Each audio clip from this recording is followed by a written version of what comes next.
자, 오늘은 우리 새로운 이제 장면으로 넘어가게 되는데, 그 이전까지 그 14장은 사실 어, 천사와 마귀에 관한 어떤 내용이었잖아요. 천사는 수종드는 자들이다. 그리고 또 뭐 마귀는 뭐 어떤 능력은 분명히 있겠지만 인격체이긴 하지만 하나님의 허락이 없이는 그는 입도 뻥긋하지 못하는 존재다. 그리고 그 13장이 뭐였습니까? 삼위일체 하나님이잖아요. 그러니까 그 이전에는 하나님의 일반적인 어떤 이 지식과 하나님의 관한 어떤 풍성한 어떤 내용들을 쭉 다뤘다라고 한다면 이제 피조물인 사람과 하나님 사이에 좀 특별한 피조물이라고 할 수 있는 그 마귀와 또 천사에 관한 정보를 우리가 잠시 다루고 나서 이제 15장 인간에 관한 이제 지식으로 나아갑니다. 그런데 이 인간에 대한 지식은 15장에도 물론 나타나기도 하지만 본격적으로 이 사람에 관한 어떤 이 내용은 2장에 들어서면은 훨씬 더 다양하게 더 많이 그렇게 기록이 됩니다. 근데 15장에 이 인간에 대해서 설명하는 이유가 뭐냐면 하나님께서 이 원래 디자인하셨던, 그러니까 우리 지금까지 하나님에 관한 이 내용을 쭉 살폈잖아요. 하나님께서 처음 자신의 모양과 형상과 그리고 또, 지혜와 영광을, 심어 놓은 인간의 모습은 어떠한가?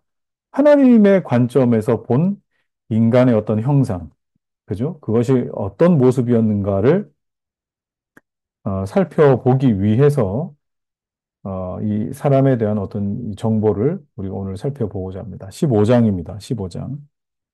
자, 15장 우리 살피기 전에 제가 좀 항상 이 챕터 첫 부분에서는 뭐 이렇게 좀 공부를 우리 하지 않습니까? 그 내용 한번 살펴보고 우리 시작하도록 하겠습니다. 자, 칼빈이 말하고 있는 사람에 대한 지식. 그러니까 앞에는 이제 1에서 13장 뭐 하나님에 대한 지식이라고 합시다. 뭐 여기 뭐 성경도 나왔고 뭐 이게 섭리는 이제 뒤 15장에 나오지만 뭐 이런저런 뭐 삼위 하나님 뭐부터 해서 많은 내용들이 있었는데 일권 이 1장부터 13장까지는 하나님에 대한 지식. 그죠? 자, 그러면 칼빈이 말하는 아 칼빈이 말하는 사람에 대한 지식. 사람에 대한 지식이 네 부분입니다. 지금 기독교 강요에서 나타나는 사람을 이해할 때는 네 부분으로 봅니다. 여러분이 크게 뭐 설명하지 않아도 이해할 수 있을 것 같아요. 처음에는 뭡니까? 창조시. 그죠? 창조시 인간. 창조시의 사람의 어떤, 모양과 그의 특성은 누구를 통해 알 수 있습니까? 아담이죠. 아담. 자, 그 다음에 타락 후, 타락 후 인간.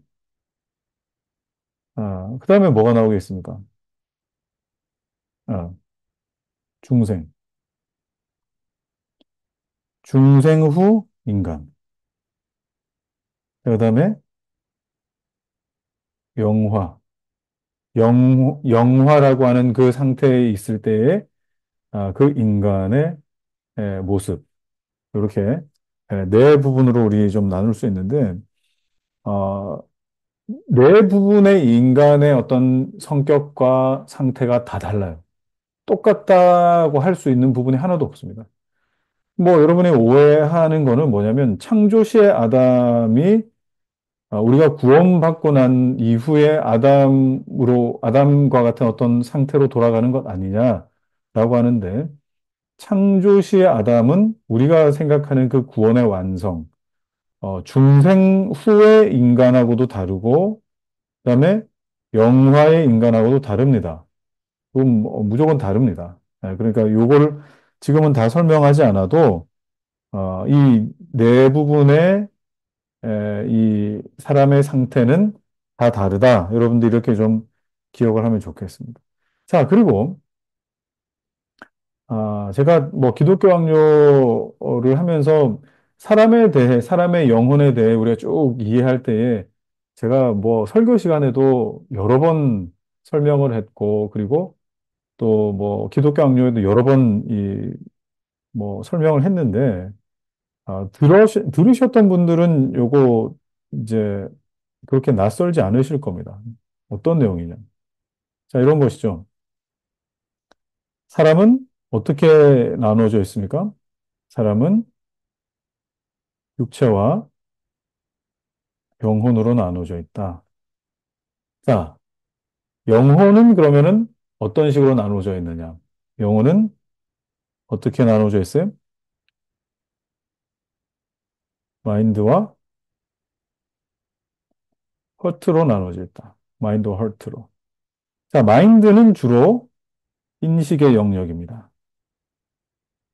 허트는 의지의 영역입니다. 자, 우리가 뭐 마인드도 그렇고 허트도 그렇고 뭐 마음 뭐 이렇게 우리가 번역을 해도 우리말로서는 무관합니다만 전혀 다른 개념이에요. 어, 마인드는 어떻게 그러면 이해하면 좋으냐? 자, 마인드는 여러분 인식의 개념이라겠죠. 인식의 개념. 그러니까 이게 어떤 이 조금 어려운 개념일 수 있습니다. 처음에는 오성과 그리고 이성과 지성. 이게 어떻게 보면 영혼의 기능들이에요. 펑션들이에요. 이게 아, 자, 오성은 뭡니까? 오성은 어떻게 보면 직관이에요. 직관. 직관. 그러니까 뭐 저희 집에도 강아지가 한 마리 있지 않습니까? 강아지를 딱 봤을 때, 어, 저거 개다. 그죠? 저거 뭐 사람이다, 뭐 아니다. 이게 그냥 직관적으로 어떤 그 사물이 눈에 들어오는 거 아닙니까? 직관적으로. 그거는 오감을 통해서 이렇게 수용하는 어떤 정보가 있습니다. 직관입니다. 누가 가르쳐 주지 않아도 다 이거는 인식이 가능한 부분입니다. 직관적인 거. 이성은 뭡니까? 이성은 이 직관을 통해서 순식간에 내가 미추식별이 가능, 미추식별이 가능해요. 그러니까 딱 쳐다보고 나서 와 예쁘다, 와 귀여워, 뭐 이렇게 말할 수 있지 않습니까? 그러면 이게 뭐예요? 직관에 따른 미추식별. 이게 이성의 기능입니다. 그럼 지성은 뭐냐? 그 지성은 어, 이 직관에 따른, 그죠? 직관에 따른 어떤 가치가 부여되는 어떤 이 단계예요. 그러니까 뭐예요? 뭐 그건 뭐 이성도 뭐 가미될 수 있겠지만 아 이거 뭐라고 하면 좋을까요? 사고, 그죠? 오성을 통한 사고 또는 뭐 판정 이런 거. 그러니까 강아지를 이렇게 볼 때 강아지다. 예쁘다. 또는 무섭다. 그런 강아지들 있지 않습니까? 그게 우락부락하게 생긴 거. 그러면은 내가 기본적으로 어때요? 무섭다. 또는 뭐, 못생겼다. 이렇게 되면은 가까이 가기 싫다. 아니면 내가 손댔다가는 큰일 날 것 같다. 라는 게 뭐예요? 이게 지성이에요. 이게. 그러니까 앞으로 나와 관련된 어떤 일들이 예측이 가능하고 예상이 가능한 거.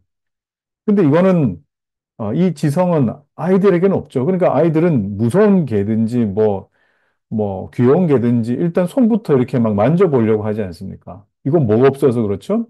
이건 지적인 능력이 없어서 그래요. 지적인 능력. 그러니까 내가 경험적으로 개한테 물려봤다거나 아니면 뭐 개가 짖는 소리가 공포스럽게 다가온다거나 아니면 그 이빨을 본다거나 그러면 그게 뭐가 되는 거죠? 그게 하나의 이 지적인 그 능력이 생기는 학습이 되는 이 내용들이거든요. 그렇기 때문에 이거는 지성이 그런 역할을 하는 거예요. 뭐 오성과 이성은 어떻습니까? 오성은 누가 가르쳐 주지 않아도 오감을 통해서 습득할 수 있는 어떤 정보. 이성은 뭐예요? 이성은 문화마다 조금 다를 수 있어요. 문화마다. 얼굴이 까무잡잡한 이 어떤 그 모양새가 아름답다 느낄 수 있는 영역이 있는가 하면 또는 그게 추하다 느끼게끔 뭐 그런 어떤 문화적인 그런 영역이 있는데 지성은요, 이거는 학습의 결과로 나타나는 것이기 때문에 조금 더 고등한 부분일 수 있겠죠. 오성과 이성과 지성은 그런 식으로 이루어져 있다. 자, 그러면 이 헐트, 의지는 뭡니까? 이거는 여러분 감정 또는 감성. 그죠? 또 하나는 의지, 뭐 행동이라고 할 수 있습니다. 행동. 자, 그러면 성령께서 우리 영혼의 역사하실 때, 우리를 거듭나게 하시고 역사하실 때에 성령께서 이 영혼의 기능이 어떻게 작용하시겠습니까? 이건 조금 우리가 성경에서 보는 어떤 그런 영역이라기보다는 이건 조금 철학적인 어떤 이 설명일 수 있겠습니다만, 이런 부분이, 그죠? 철학적이겠습니다만, 분명히 성경에도 지식에 대해 절대 간과하지 않고 있다는 사실을 안다면, 성령께서 이 우리 영혼의 역사하실 때, 이 인식의 영역에 어떻게 하시겠어요? 성령의 조명으로 나타납니다. 성령의 조명. 그죠? 아, 우리의 오성과 이성과 지성으로 새롭게 하시는 그 은혜로 조명함으로 나타난다. 자, 그러면 이 의지에 대해서는 뭐라고 할 수 있겠습니까? 성령에 뭐가 있어요? 감정이니까, 의지니까 여기 뭐가 있어야 됩니까? 감동, 감화.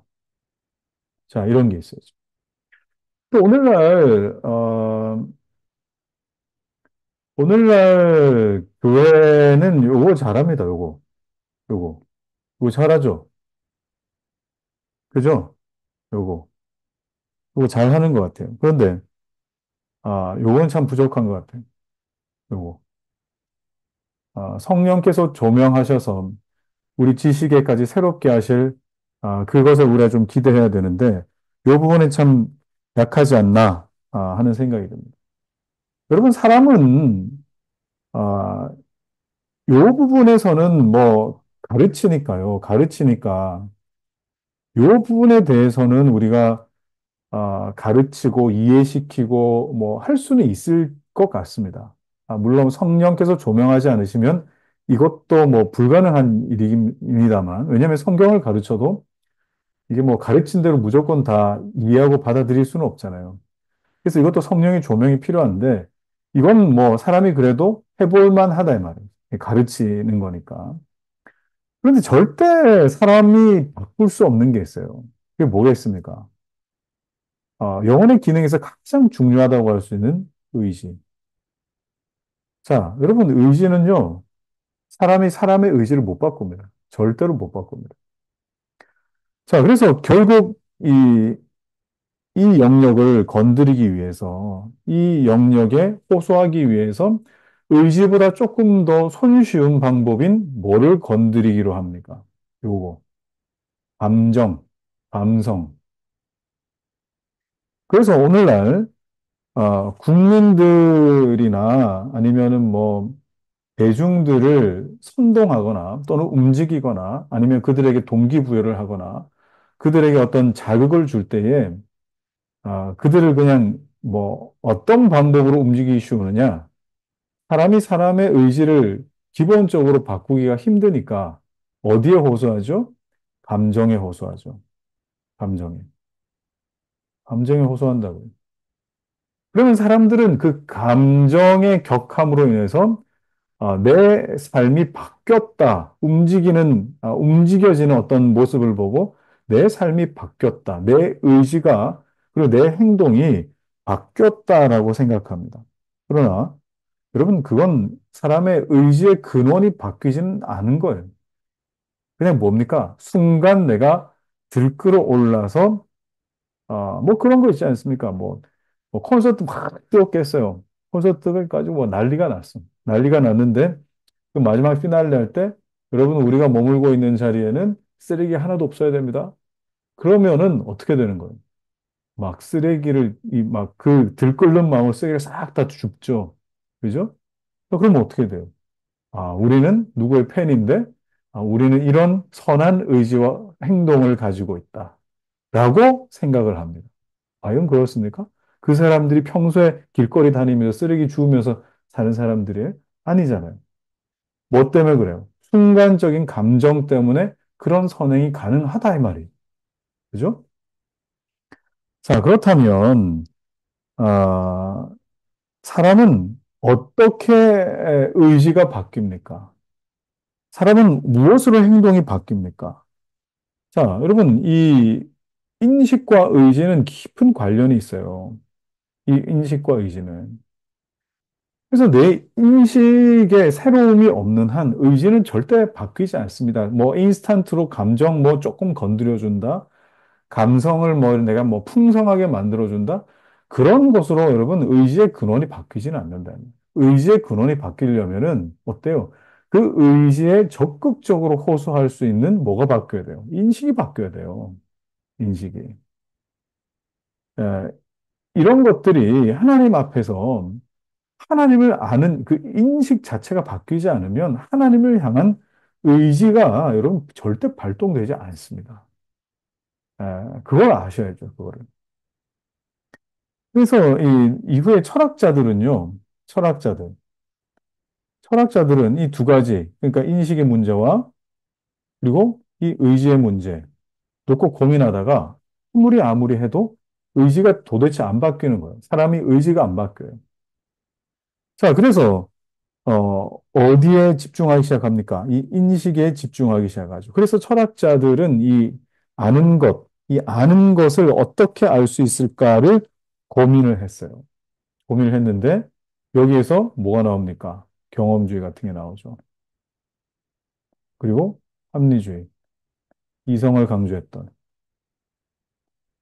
이런 내용들이 나왔어요. 자, 이후에 이제 헤겔이라고 하는,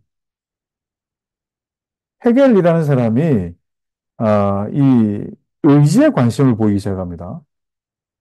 의지의 관심. 아, 어떻게 하면은 사람을 바꿀 수 있겠다라고 그렇게 생각을 한 것이죠. 자, 그 해결의 영향을 받은 사람이 누굽니까? 칼 막스죠. 칼 막스. 칼 막스가 해결의 영향을 받아가지고 사람을 바꿀 수 있겠다. 사람이 악하지 않을 수 있는 시스템을 만들어 놓으면은 사람이 바뀔 수 있겠다. 그렇게 해서 나온 게 뭐예요? 사실 공산주의 이론 아니겠습니까? 공산사회주의 이론. 아, 그런데 여러분 이게 됩니까? 의지가 바뀝니까? 사람이 바뀌냐 이 말이에요. 예? 안 바뀌잖아요. 안 바뀐다고요. 지금까지 이게 바뀐 적이 없어요. 사람이 사람을 바꿀 수 있다고 해서 바뀌어진 적이 한 번도 없었습니다. 역사가 증명하죠. 그러면 우리가 사람을 이해할 때에 그러면은 사람은 어떻게 바뀔까? 여러분 뭐 주변에 정말 하나님 안에서 변화를 뭐 나도 마찬가지겠고 또 누군가를 향해서 저 사람 참 하나님의 사람으로 바뀌면 좋겠다. 여러분 그 바뀐다라고 하는 것의 정의와 그리고 또 개념을 명확하게 하십시오. 어떻게 해야 됩니까? 우리는 대부분 이렇게만 생각해요. 성령께서 감동 주시면은 그 사람이 하나님의 사람 될 수 있다. 뭐 틀린 말은 아닙니다. 틀린 말은 아닌데 기본적으로 성령께서 그 사람에게 뭘 여십니까?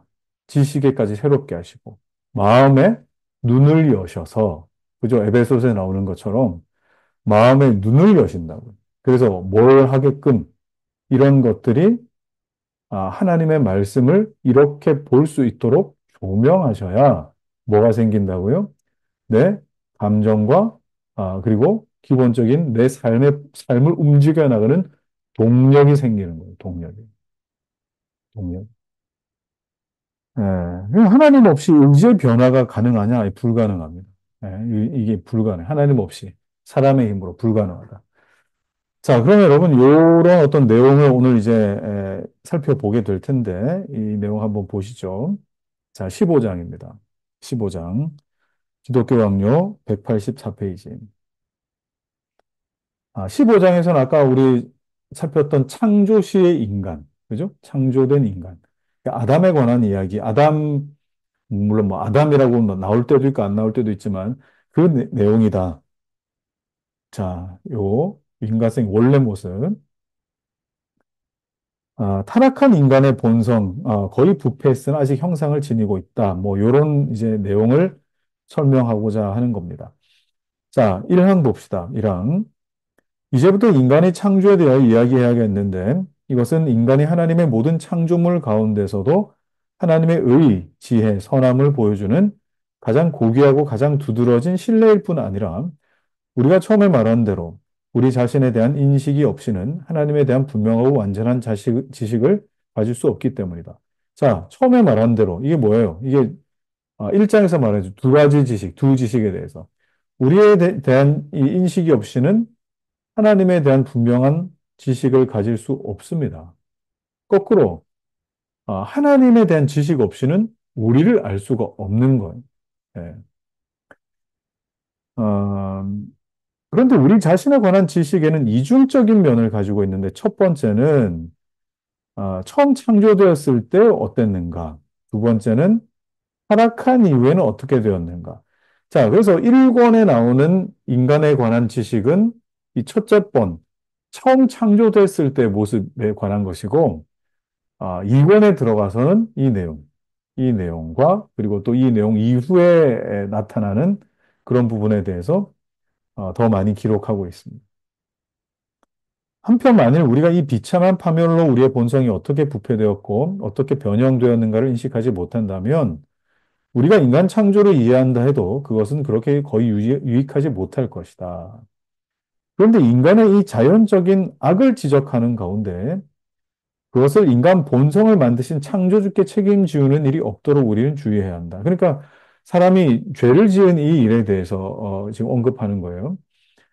왜냐하면 불경건은 모든 결함이 어떤 방법으로든 하나님으로부터 나왔다고 주장할 수만 있다면 이로써 그 자체에 충분한 변명이 된다고 생각하기 때문이다. 이게 사람은 끊임없이 남 탓하려고 하는 그런 성향이 내 안에 있기 때문에 그렇다는 거예요. 육은 모든 구실을 다 찾아 이것으로 자신의 악에 대한 책임을 어떤 방법으로든 자신에게서 다른 사람에게로 전가할 수 있다고 생각하는 것을 우리는 알고 있기 때문에. 이거 첫사람 때부터 그랬잖아요. 하나님이 나에게 주신 저 여자가 나를 먹게 했다. 이렇게 해가지고. 자, 우리는 이 악한 의도를 열심히 반대해야 한다. 그러므로 우리는 일체의 관계를 버리고 하나님의 의를 일체의 비난에서 변호하기 위해서 인류의 불행을 다루어야 한다. 자, 그러면 이제 육체와 영혼에 관한 어떤 내용을 한번 살펴봅시다. 자, 이 이항은요, 뭐 간단하게 말하면 영이란 무엇인가? 영이란 뭐 이 질문에 대한 답인 것입니다. 자, 그래서 여러분 이 영혼의 본질과 또 실제적인 내용에 대한 이 정보가 담겨 있으니까 한번 보시죠. 영혼이라는 말은 불멸적이면서도 창조함을 받은 본질을 의미한다. 자, 본질이라는 말이 나왔습니다. 자, 삼위일체할 때 본질과 본체에 대한 이야기를 했죠, 그죠? 본질은 뭐였습니까? 하나님이 아, 우리와 공유하지 않으시는 정말 고유한 하나님의 하나님 되심의 속성. 그건 뭐였습니까? 영이시고, 그리고 뭐였습니까? 영원하시고, 또 그분은 이 영원, 그리고 또 불멸, 뭐 이런 어떤 이, 이 속성들이 있었지 않습니까? 자, 그러니까 영이라는 것이 우리가 지금 육체를 입고 이런 어떤 모습으로, 이런 어떤 이 생김새로, 또 이런 어떤 성격을 가지고 살아가고 있지만, 영혼이라고 하는 것은 우리 인간의 본질적인 부분이다. 이 피부나 이런 어떤 뭐 음성이나 생각이나 물론 생각은 한 본질의 일부일 수 있겠지만, 이런 것들이 본질이 아닌 영혼 그 자체가 사람의 본질을 의미하는 것이다. 라고 여러분들이 이해하셔야 됩니다. 자, 이것은 인간이 보다 고귀한 부분인데 가끔 영이라고 불린다. 자, 그러니까 영과 영혼은 어떻다는 거예요? 같은 말이라는 거예요. 이 명사들이 결합되는 경우에, 경우에는 서로 그 의미를 달리하지만, 영이라는 말이 단독으로 사용될 때는 솔로몬이 죽음에 대하여 말하면서 신은 그 주신 하나님께로 돌아가리라 말한 것처럼 영혼과 같은 의미이다.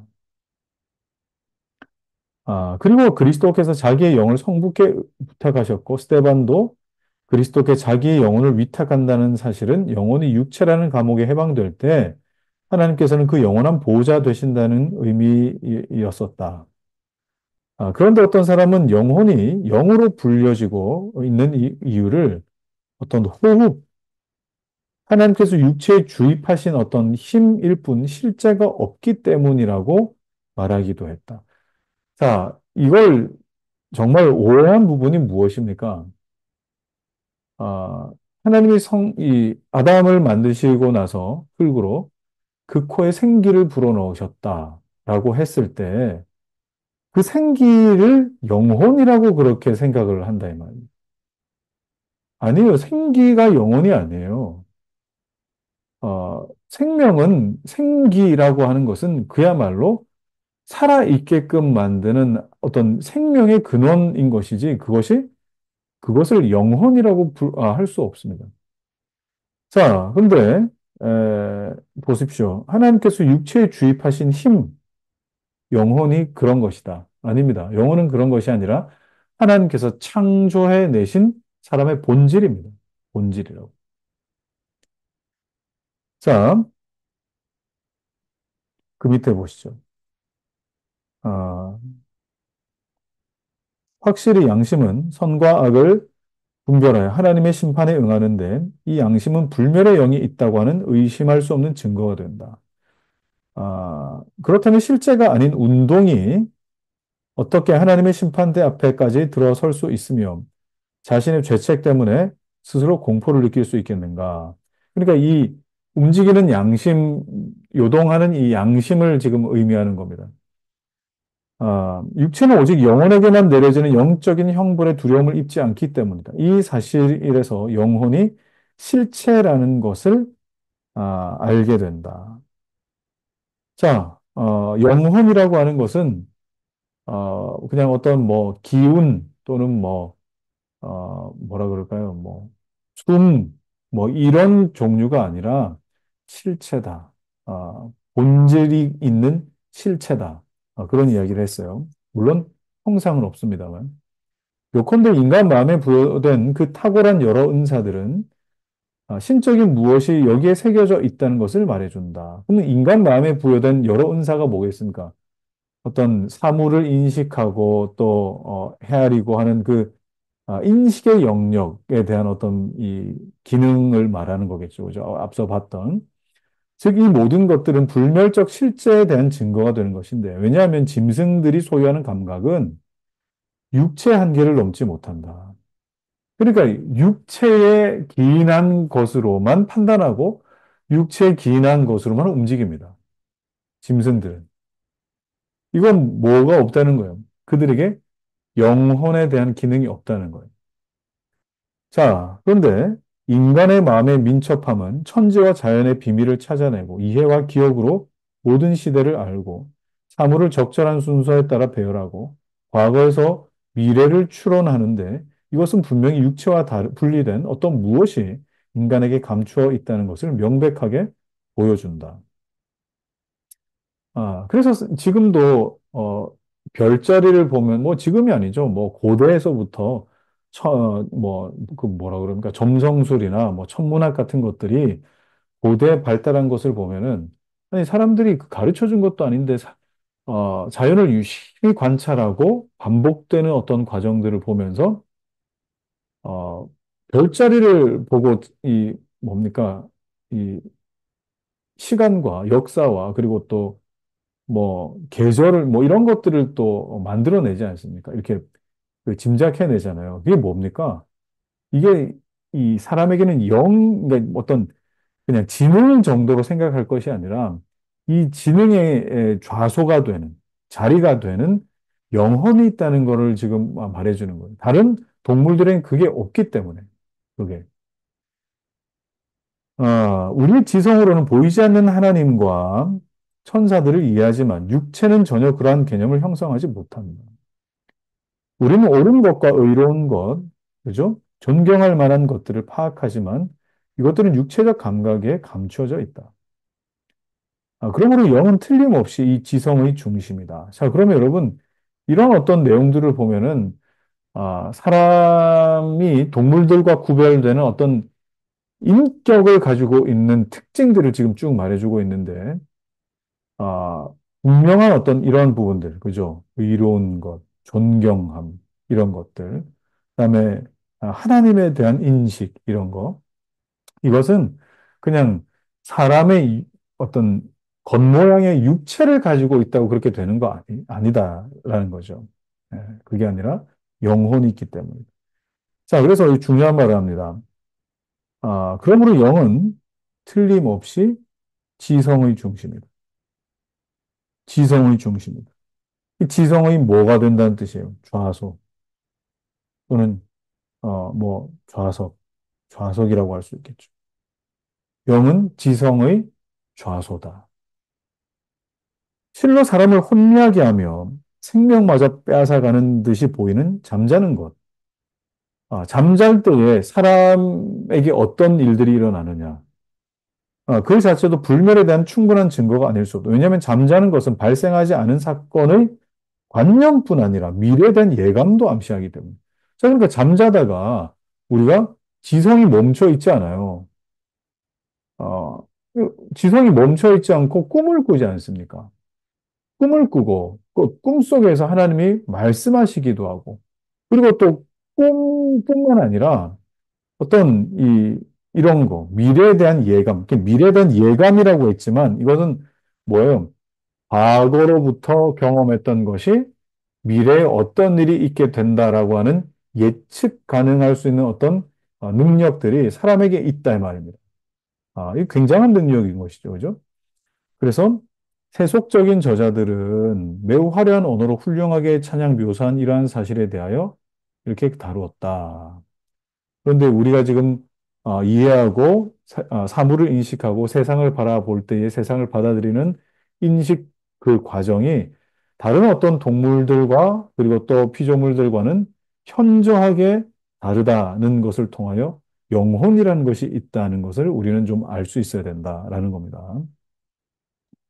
자, 영혼을 육체와 분명히 구별할 뿐만 아니라 사람이라는 명칭까지 그 혼에 붙여줌으로써 인간성의 주요 부분이라는 것을 나타내 주고 있는데, 바울은 육과 영의 더러운, 온갖 더러운 것에서 자신을 깨끗하게 하라고 신자들을 권하면서 죄의 더러움이 머무는 두 부분을 지적하죠. 그러니까 죄는 육에만 머무는 것이 아니라 영에도 있다고. 그러니까 육과 영의 이 죄의 더러움은 반드시 영향을 미친다. 그러니까 영도, 영도 어때요? 사람의 본질이다. 사람의 특징이다. 라고 그렇게 말을 하고 있는 겁니다. 베드로 또한 그리스도를 영혼의 목자와 감독이라 불렀지만 만약에 그리스도께서 그 직무를 수행할 수 있는 영혼이 없었더라면 베드로의 이 말은 잘못된 말이었을 것이다.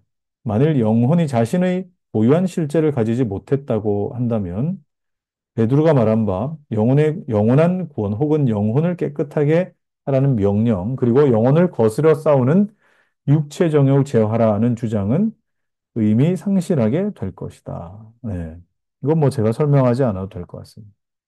영혼이 만일 형벌에 대해 책임질 수 없다면 하나님 앞에 유죄가 될 수 없기 때문이다. 이 사실 역시 몸과 영혼을 능히 지옥에서 멸하실 자를 두려워하라고 하신 그리스도의 말씀의 한층 더 명백하게 표현되었다. 자, 그러니까 사람이 그냥 육체만 있어서 이게 죽으면 끝난다. 여러분 이렇게 생각하는 사람들이 많은데 그것이 아니라 아, 성경 곳곳에 에, 영혼 자체를 사람이라고 그렇게 인식한 부분이 있다라고 하는 그런 내용이잖아요. 아, 육체뿐만 아니라 영혼도 사람이다라고 그렇게 본 것. 예. 자, 그리고 영혼이 육체라는 감옥에 세방된 후에 생존하지 못한다면, 그러니까 뭐, 어, 사람 죽으면 끝난다. 이렇게 돼버리면 뭐예요? 나사로의 영혼이 아브라함 품에서 이렇게 에, 이 표현한 이 말씀은 참 불합리한 말씀이 아니냐. 이렇게 설명하고 있습니다. 자, 사망. 인간이 하나님의 형상대로 창조되었다는 사실에서 얻을 수 있는 것. 왜냐하면 하나님의 영광이 인간의 외형에서 빛나고 있지만, 그러나 그 형상의 본래의 자리가 영혼의 자리 잡고 있으면 의심할 여지가 없다. 자, 밑에. 그러나 이들 외부적 특성에서 보여지고 또 번쩍이는 하나님의 형상이 바로 영적이라는 것을 확고한 원리로 삼아야 된다. 사람이 사람됨의 특징은 영적이기 때문이다라는 말입니다. 간단하게 말하면. 뭐 육체적인 어떤 구별이 아니라.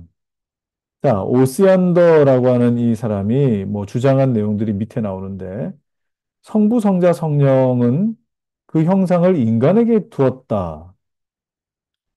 아, 이거 조금 그 애매한 표현이죠, 그죠?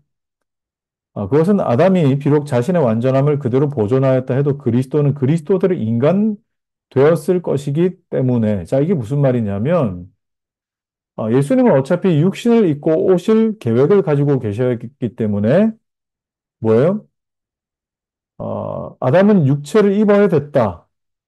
그러니까 그리스도를 위해서 아담은 육체를 입어야 됐다라는 그런 어떤 말이 되는 겁니다. 자, 이와 같이 그가 말한 바에 의하면 그리스도를 위하여 정해진 육체는 그것이 형성된 육체적 외모의 표본이요, 전형이었다. 그러나 오시안더는 그리스도께서 성령의 형상이라는 것을 어디서 찾아낼 것인가? 그러니까 이게, 어, 이 사람이 육체를 가지고 있고 있다가, 아, 이 성령께서,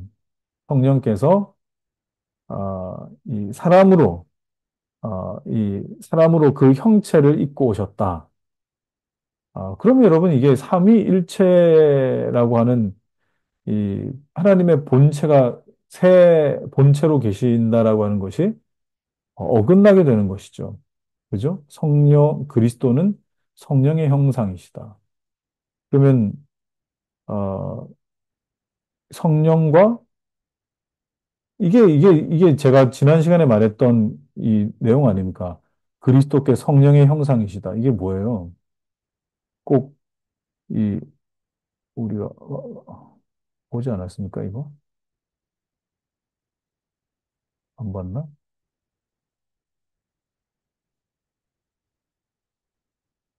안 봤나요? 여기 있잖아요. 윤석전 목사. 보세요. 예, 아버지 본질, 성자가 본체신데, 성령은 본영이시다. 이게 뭐예요? 성령께서 이 그리스도의 형상으로 그리고 나타나시는 그런 어떤 모습이 되는 거 아닙니까? 이거는 그야말로 이 김기동의 에, 이 귀신론에서 나타나는 그런 삼위일체 이론입니다, 여러분. 이런 건 건강하지 않습니다. 어디까지 하다가 이게 또 벗어나가지고. 자, 자, 우리 그 다음에 봅시다. 자, 성경에 하나님의 모양과 형상으로 빚었다라고 하는데, 사람이 처음 지음받을 때 형상과 모양에 대해 뭐 되게 의미 부여를 많이 하는 그런 뭐 있어요. 형상은 어떤 것이고 모양은 어떤 것이다. 그런데, 아, 사실 모양이란 말은 설명을 위해 첨가될 뿐이지 모양과 형상 사이에는 아무런 차이가 없다는 거예요. 왜냐? 말을 반복하는 것은 히브리인들에게 흔한 일이어서 연거푸 표현하는 것을 우리는 뭐 잘 알고 있다. 그 다음에 둘째는 이 문제 자체 볼 때 인간이 하나님을 닮은 까닭에 단순히 하나님의 형상이라고 불린다는 것은 조금도 모호하지 않다. 그래서 뭐 모양과 형상에서 뭐 하나는 뭐 첼렘, 하나는 데모트, 이게 뭐 서로 어떻게 다른가 이렇게 이야기하고 있는데 그것은 뭐 너무 과하다. 그냥 하나님의 이 형상대로 지음 받았다. 뭐 그렇게 이해하면 좋겠다는 겁니다. 자, 그러므로 영혼이 인간은 아니라 하더라도 인간을 영혼과 관련시켜서 하나님의 형상이라 부르는 것은 모순이 아니다. 그러나 나는 바로 앞에서 주장하는 원칙을 고수하여 하나님의 모양은 모든 종류의 동물을 훨씬 능가하는 인간성의 탁월한 전체까지 확대된다고 주장합니다. 따라서 하나님의 형상이라는 말은 아담이 처음 받았던 그 완전함을 의미한다. 그렇습니다. 이걸 말하는 거예요. 하나님의 형상이라고 하는 것은 뭐 코가 여기에 붙어 있고 뭐 생김새가 이렇고 뭐 이렇게 뭐 이족 보행을 하고 뭐 그런 종류가 아니라 완전하다는 완전. 아담은 처음에 바른 이해력을 충분히 소유했고 감정을 이성에 종속시켰고 자 보십시오. 감정을 이성에 종속시켰다는 거예요. 이게 뭐였다고요? 이게 바른 인간상이었어요. 바른 인간상.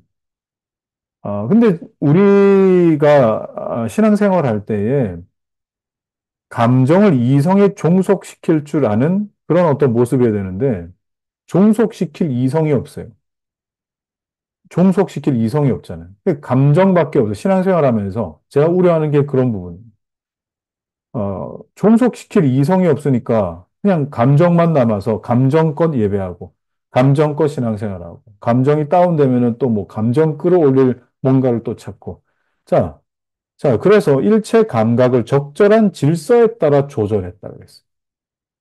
예, 질서에 따라 조절. 이게 첫 사람이 가지고 있었던 모습이었어요.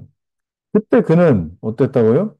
자신의 탁월함을 창조주께서 그에게 주신 예외적 은사에서 기인된 것으로 여겼다. 그리고 하나님의 형상의 주요 좌소가 가슴과 마음 혹은 영혼과 그 능력에 있다 하더라도 그러나 인간의 어느 부분에서도 심지어 육체 자체에서도 그 광채가 빛나지 않은 곳은 없었다. 예. 그러니까 사람의 사람됨의 특징이 영혼에 있었고, 물론 첫사람에게는 육체도 있었지만, 그 영혼은 어때요? 그 영혼의 기능이 인식의 기능과 그리고 또 의지의 기능이 아름답게 조화를 이루고 있었다. 그리고 우리는 천사들이 하나님의 모양에 따라 창조되었다는 것을 부정해서는 안 된다. 왜냐하면 그리스도께서 증거하신 대로 우리들의 최고의 완성은 천사들과 같이 되는데 있다. 자, 마태복음 22장 30절에 천사와 같이 된다. 이런 말이 있잖아요. 자, 그러면 어, 천사들 역시 우리와 크게 다르지 않은 그런 어떤 하나님의 모양과 형상이 그들에게도 있구나 하는 걸 아셔야 됩니다. 그러나 모세가 이러한 특수한 호칭으로 우리를 향하신 하나님의 은총을 찬양하는 것은 당연하였다. 그는 특별히 인간을 다만 눈에 보이는 피조물과만 비교하였던 것이다. 자, 사항 그리스도로 말미암아 회복된다고 말하는 성경에서 자, 이게 뭐냐면 어, 중생입니다. 중생. 중생의 목적이죠. 중생의 목적에 대해서 쭉 설명하는데 한번 보시죠. 그럼에도 불구하고 인간의 탁월하며 하나님의 영광의 반영으로 간주되어야 할 기능들을 보다 명백하게 알지 못한다면 아직 이 형상에 관한 정의는 충분히 내려졌다고 볼 수 없다. 자, 아, 우리는 아담이 목표가 아니에요. 아담처럼 되는 게 목적이 아니라고요. 그러니까 하나님의 모양과 형상으로 지음받은 그런 이 사람이긴 맞지만 인간인 것은 맞지만 그것으로 만족할 수 있는 건 아니다라는 겁니다. 참으로 이것을 타락한 인간성의 회복에서보다 더 잘할 수 있는 곳은 없다. 아담이 그의 원래 상태에서 타락했을 때 이 변절로 말미암아 그가 하나님으로부터 멀어졌다는 것은 의심할 여지가 없다. 그러므로 하나님의 형상이 전적으로 소멸되거나 파괴되지는 않았다 하더라도, 자, 전적으로 하나님의 형상 자체가 전적으로 소멸되거나 파괴되지 않았다 하더라도, 거의 부패했기 때문에, 이 아주라는 말, 거의라고 바꿔 쓸 수도 있을 것 같습니다. 거의 부패했기 때문에 남은 것은 다만 무섭도록 추한 것일 뿐이다. 따라서 우리가 그리스도를 통해서 새롭게 되는 것이 구원 회복의 시초다. 자, 중요한 말이죠. 여기서 이제 칼빈이 아, 이 우리 인간의 회복에 대한 그 실마리를 여기서 툭 던집니다. 아, 우리가 하나님의 형상 일부 뭐 거의 부패해서 일부 조금 이렇게 남아 있는데 그것이 그리스도 안에서 아, 새롭게 되는 내 영혼의 기능이 아까 우리 어, 이성, 그죠? 인식의 영역, 그리고 또 의지의 영역, 이게 완전히 다 망가져 있어가지고, 뭐 이상한 걸 받아들이고, 이상하게 받아들이고, 받아들여도 이게 움직여지지 않고, 뭐 이런 어떤 이 상황 가운데서 우리에게 필요한 것은 그리스도 안에서 이것들이 다시, 아, 고쳐지는 것, 회복되는 것. 이게 필요하다. 그리스도는 우리를 참되고, 완전한 본래 순전한 모습으로 회복시킨다는 이유에서 제2의 아담이라 불려집니다. 바울은 신자가 그리스도에게서 받는 살려주는 영과 아담이 지음받았을 때는 산영, 산영, 본인은 산영이었지만, 이제 그리스도는 뭐예요? 살려주는 영이라고 되어 있습니다. 자, 그래서 중생의 은혜 부여함을 찬양했다. 다시, 아, 이 중생. 이거 뭡니까? 사실 재창조죠. 재창조. 재창조입니다. 네. 리크레이션. 다시 창조하는 것.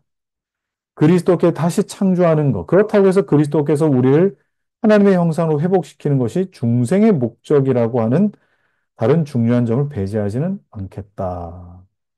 자, 중생의 목적이 나오죠. 뭐예요? 그리스도께서 하나님의 형상으로 회복시키는 것. 네.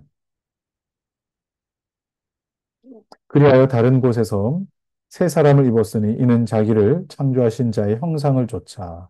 자, 여러분, 이 굉장히 중요한 말씀입니다. 암송하십시오, 이거. 네. 지식에까지 새롭게 하심을 받는 자니라. 자, 그러면 제가 언젠가 말씀드렸겠지만, 지식에까지 새롭게 한다라면, 여러분, 제일 안 바뀌는 부분이 어디라는 뜻이에요? 지식이라는 뜻이죠. 자, 그럼 우리 앞에 가서, 이거 보십시오.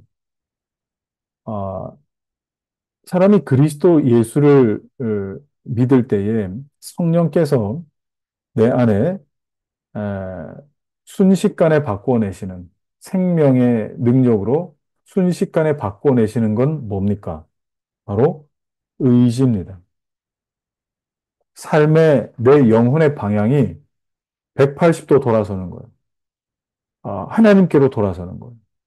그리스도 예수 안에서 바뀌는 거예요. 이게 뭐예요? 중생이에요, 중생. 그 나머지는 뭐가 안 달라져 있어요? 오성, 이성, 지성, 그리고 순식간에 들락날락거리는 내 감성, 감정, 이런 것들. 그래서, 사실, 이, 하나님께서 우리를 가르치셔서, 가르치셔서 우리의 의지를 바꿔내지는 않으십니다. 중생은 내 의지, 가장 우리 영혼의 기능에서 강력하고 절대 바뀌지 않는 이 의지를 순식간에 바꾸셔서 이게 뭐예요? 이게 중생 아닙니까? 중생. 순식간에 바꾸셔서 죽었던 내 영혼의 심박을 다시 뛰게 하시는 것이 바로 이 영역을 손대시는 겁니다. 그리고 나서 나로 말미암아 지식에까지 새롭게 하시는 이 인식의 영역, 그죠? 이 인식의 영역과 나머지 감정의 이 나머지 영역들을 새롭게 하시며 거듭난 자로서 더 거듭난 자의 모습에 합당하게끔 살아가게 하시는 것이 이게 하나님의 방법입니다. 그것을 여러분들이 아셔야 된다, 이 말이에요. 오늘 많이 왔다 갔다 하네요. 자, 그래서 여기 보시면 창조하신 자의 형상을 따라 지식에까지 새롭게 하심을 받는다.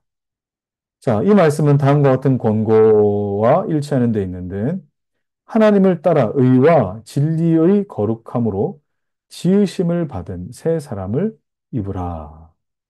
의와 진리의 거룩함으로 지으심을 받은 새 사람. 자, 그래서 밑에 보면 이 구절들을 이렇게 해석을 해 놓았어요. 그는 첫째로는 지식을 말하며 둘째로는 순결한 의와 거룩함을 말한다.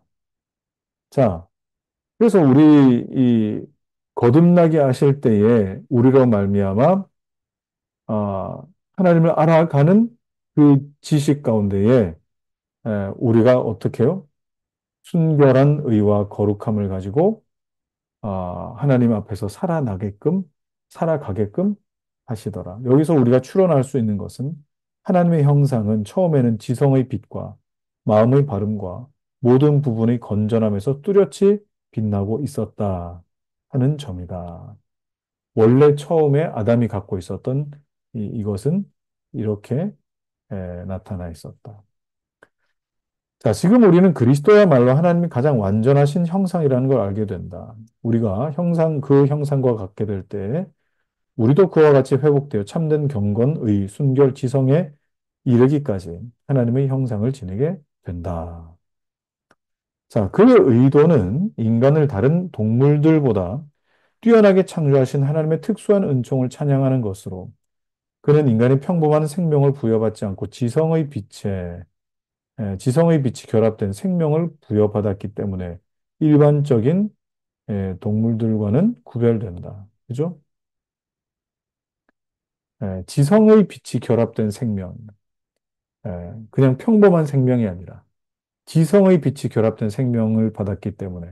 그래서 하나님을 인식하는 것이 있고 또 세상을 받아들이고 세상을 통찰하는 것이 이게 뭡니까?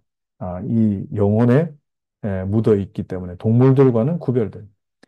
그러나 이 형상이 어떤 부분으로 구성되어 있는가를 알기 위해 영혼의 모든 기능을 논한다는 것은 가치 있는 일이다. 자, 이제 6항에 이제 제가 앞서 나왔던 우리 영혼의 기능, 그죠? 오성과 뭐 이성과 지성 뭐 이런 거 쭉 이제 설명하는 내용이 나오는데 6항에 가기 전에 5항에서는 칼빈이 뭘 이야기하냐면 영혼의 기능을 잘못 이해한 자들이 있다는 걸 지금 설명하고 있는 거예요. 특별히 이제 만이교. 만이교에서 뭐라고 설명하느냐? 영혼의 기능에 대해서. 하나님께서 인간의 생기를 불어넣어 주셨다고 기록되어 있는데, 자, 이 생기를 뭐로 한 거예요? 아, 무한한 신성의 어느 부분이 인간 속에 흘러 들어오긴 한 것처럼 영혼을 하나님의 본질의 파생물이라고 생각하였다. 그러니까 하나님께서 아담에게 생기를 불어넣으실 때에 하나님의 어떤 특징들이 거기로 쏙 들어갔다. 아, 그렇게 이 생각을 한 것이죠. 자, 보십시오. 하나님의 본질에서 인간 영혼이 유출됐다라고 한다면 하나님의 본성은 변화와 고뇌뿐 아니라 무지, 사악한 욕망, 허약, 각종 죄악에 예속되었다는 결론에 이르게 된다. 이게 무슨 말이냐? 사람에게 하나님의 본질이 일부 유출되어서 그에게 영혼이 되어가지고 들어갔는데 어떻게 에, 죄를 지을 수가 있느냐? 이렇게 되는 것이죠. 예.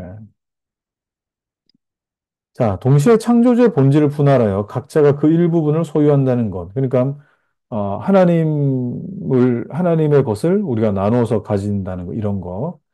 하나님의 본질을 나눠 갖는다는, 공유한다는 그런 뜻이겠죠. 자, 그러므로 하나님의 형상이 영혼에 새겨진 것은 사실이지만, 이 영혼도 천사와 마찬가지로 뭐 됐다고요? 창조됐다는 거예요. 창조. 아, 자, 우리는 그런 말 합니다. 어, 이제 아기가 태어나고 아기가 임신, 뭐, 이 수정되어서 착상하고 그럴 때, 이 아이의 영혼은 어디에서 왔을까? 어디에서 왔을까? 어디에서 온 게 아니라 하나님께서 창조하신 거예요. 하나님께서 창조하신 거. 물론 여기에 또 궁금한 부분들 많을 겁니다. 네. 자, 그러나 창조는 유입이 아니라 무로부터의 존재의 시작이다. 자, 여러분, 창조는 유입이 아닙니다. 하나님께서 훅 불어가지고 들어간 게 아니라 하나님이 창조해 내신 거예요. 다른 동물들하고는 달라요. 영은 하나님께서 주신 바요. 육체를 떠날 때는 다시 하나님께로 돌아간다고 해서 우리는 그것이 하나님의 본체에서 뜯겨져 나온 것이라고 생각하면 안 된다. 하나님이 뭐 이렇게 뭐 영혼의 저장고에서 아이들이 임신할 때마다 이제 촥촥촥촥 보내가지고 그죠? 그렇게 생각하면 안 된다는 거예요. 그게 어디에 나오는 개념이에요? 애니메이션의 베이비 보스인가? 보스 베이비인가? 거기에 보면은 아이들이 태어날 때 하늘에서 이렇게 뭐가 이렇게 그죠? 무슨 이 택배 배달하는 것처럼 아이들을 이렇게 영혼을 배달시키는데 여러분 그렇게 생각하셔도 안 됩니다. 어, 유입이 아니라 창조다. 자, 영혼의 기능 보시죠. 영혼의 기능. 이거 우리가 앞에 이제 쭉 했기 때문에 뭐 이게 읽으면 더 헷갈릴 수도 있겠다 싶은 내용인데 그래도 뭐 읽어야겠죠, 그죠? 자, 실로 영혼은 무형의 실체임을 우리는 이미 성경에서 배웠다. 이거 아까 우리 2항에서도 했습니다. 2항에서. 자, 즉 영혼이 공간적으로 제한을 받지 않는다 해도 그것은 육체 속에 거처하는 것처럼 간주하여 거기에 머물며 육체의 모든 부분에 생기를 넣어주고 육체의 모든 기관을 각각의 행동에 적절하고 유용하게 할 뿐 아니라 인간 생활을 다스림에 있어서도 최고의 지위를 차지하며 그리고 지상 생활의 의무뿐만 아니라 동시에 하나님을 예배하도록 자극한다. 자, 이게 가장 중요한 영혼의 기능입니다. 하나님을 예배하도록 자극한다. 자, 근데 이 마지막 것이 타락 때문에 에, 뭐예요? 예, 분명하게 지각되지 않아서 변질됐어요. 그게 뭐로 바뀌었어요? 종교의 씨앗이 됐어요. 하나님을 예배해야 되는데 우상들을 예배하는. 영혼의 주된 활동은 이것에 도달하기를 갈망하는 것. 여기서 인간이 하나님을 가까이 하려고 하면 할수록 그는 자신에게 이성이 있다는 것을 스스로 입증하게 되는 것이다. 자, 그러므로 나는 먼저 오관, 오관이라고 하면은 어, 뭐 사실 오, 오감, 오감이라고 해야 되겠죠. 오관, 요즘 오관이란 말 잘 안 쓰는데 어쨌든 오감이라고 하면 좀 더 낫죠, 그죠? 자, 플라톤은 이를 차라리 기관이라고 부르기 좋아했고, 이 기관에 의해 일체의 대상이 일종의 그릇처럼 공통 감각에 전달된다고 하였다. 자, 공통 감각에 전달된다. 자, 이게 뭐겠습니까? 공통 감각이라고 하는 게. 공통 감각. 에, 자, 조금 더 읽고 한번 생각해 보죠. 다음에는 공통 감각에 이해된 것들을 식별하는 공상력이 따른다. 그 다음엔 보편적 판단을 포함한 이성이 따른다. 마지막으로는 오성이 있는데 이것은 이성이 산만하게 생각한 것을 집중적이며 조용한 명상 속에서 정관한다. 오성, 이성, 공상력 등 영혼의 세 가지 인식 기능과 일치하는 세 가지 욕구 기능도 있는데 첫째는 의지인데 이것은 오성과 이상이 제시하는 것을 추구하고 둘째는 분노, 그다음에 셋째는 욕망. 자, 이런 것으로 영혼의 어떤, 이건 철학자들이 이야기하는 것인데, 칼빈도 어느 정도는 동의하는 부분이 있다라고 이렇게 제시하는 부분입니다. 그런데 이걸 여러분, 이렇게 다, 생각하기보다 제가 앞서 설명해드린 영혼의 기능, 그죠? 마인드와 허트가 있고, 마인드는 오성과 지성과 이성이 있다. 오성은 뭐였습니까? 오성은 직관. 그다음에 지성은 미추식별. 이성은 미추식별. 지성은 뭐였습니까? 그것으로 인하여 내가 가치를 부여하고 또 예상하는 판단하는 어떤 그런 것. 그렇게 이해하는 것이 훨씬 더 좋겠다 싶습니다. 자, 7항 보시죠. 7항. 자, 오늘은 8항 뭐까지 짧은 거라 오늘 뭐 그렇게 오래 걸리지 않네요. 자, 7항. 우리는 인간의 영혼이 두 부분, 곧 오성과 의지로 되어 있다는 것을 주장하기로 하자. 자, 이걸 뭐 다른 말로 한다면 인간의 영혼은 어떻게 해요? 인식의 영역과 의지의 영역. 이렇게 나눌 수 있다. 이렇게 우리 좀 이해할 수 있을 것 같아요. 실로 이 구분은 현재 우리의 목적에 편리한 것이다. 그리고 오성이 하는 일은 대상 식별하여 대상을 각각 시인하든가 시인하지 않든가 하는 것이다. 자, 이게 뭡니까? 이게 그, 직관이라고 했잖아요. 직관. 네. 한편 의지가 하는 일은 오성이 선이라고 인정하는 것을 선택하며 추구하고 또 오성이 부인하는 것을 거절하며 피하는 것이다. 네. 자, 파랑 봅시다. 자유선택과 아담의 책임, 뭐 자유의지라고 할 수도 있습니다. 그러므로 하나님께서는 인간의 영혼에 마음을 주셔 선을 악에서 정의를 불의에서 각각 분간해내며 또한 이성의 빛을 안내자로 하여 마땅히 추구해야 할 것과 피해야 할 것을 구별하도록 하셨다. 자, 그랬는데 그게 잘 안 됐잖아요. 자, 이런 완전한 상태에서 인간은 자기가 원하기만 하였더라면, 자기가 원하기만 하였더라면, 자유의지로 영생에 도달할 수 있는 능력을 가지고 있었다. 우리는 지금 뭐 어떠한 일의 발생 여부를 논하는 것이 아니라 인간의 참된 본성이 어떤 것이었는가를 말하고 있는 것이므로 하나님의 은밀한 예정의 문제를 여기서 소개한다는 것은 적절하지 못하다. 그러니까 이게 뭐, 그러면, 자유의지를 가지고 왜, 뭐, 타락하게 됐습니까? 하나님은 왜 그렇게 만드셨습니까? 또 이 질문 이렇게, 하게 되는 거. 자, 여기서는 좀 적절하지 못하다. 뭐 뒤에 나온다는 뜻이겠죠. 자, 그러므로 아담은 자기가 원하기만 했더라면 넘어지지 않을 수도 있었는데, 그는 자신의 의지로 타락했던 것이다. 자기 의지로. 자, 마지막입니다. 이제 우리는 인간이 처음 창조되었을 때 그는 그의 모든 후손과는 많은 차이가 있었으며, 아담의 후손은 아담의 부패한 상태에서부터 기원하여 유전적인 오염을 물려받았다는 것을 유의해야 한다. 왜냐하면 아담의 영혼의 각 부분은 올바르게, 그죠? 영혼의 각 부분이 있는데 올바르게 형성되었고, 마음은 건전했고, 의지는 선을 택할 자유를 가지고 있었다. 그러니까 이건 마음은 오성을 대표하는 또는 인식을 대표하는 거. 의지는 아까 우리 헐트죠, 그죠? 예. 만일 누군가가 아담의 의지의 힘이 약했던 까닭에 그것은 불안정한 상태에 놓였다고 반론을 제기하면 아담의 신분 그 자체가 어떤 변명도 물리치게 해줄 것이라고 나는 답변할 수 있다. 그렇게 창조되지 않았다는 것이겠죠. 자, 그러므로 범죄할 수 없거나 범죄를 원하지 않도록 인간을 만들 필요 있었다고 하나님께 강요한다는 것도 잘못된 것이다. 실로 그러한 인간성은 한층 탁월하 있을지 모른다. 그러나 마치 이런 본성을 사람에게 주어야 할 의무가 있는 것처럼 하나님께 불평하는 것은 매우 악한 행위다. 왜 하나님 인간을 죄짓지 않도록 만들지 않으셨습니까? 하는 것은 매우 악한 행위다. 왜냐하면 하나님께서는 자신의 기뻐하심에 따라 자유롭게 주시기 때문에. 아, 그러나 왜 하나님께서 아담에게 인내의 힘을 주셔서 그를 붙들어 주지 않으셨는가 하는 이유는 하나님의 계획 속에 감추어져 있다. 그리고 근신할 이를 캐내지 않는 것이 우리로서는 지혜로운 일이 될 것이다. 자, 일단은 오늘 이 정도까지 하도록 하겠습니다. 자, 여기 우리 아,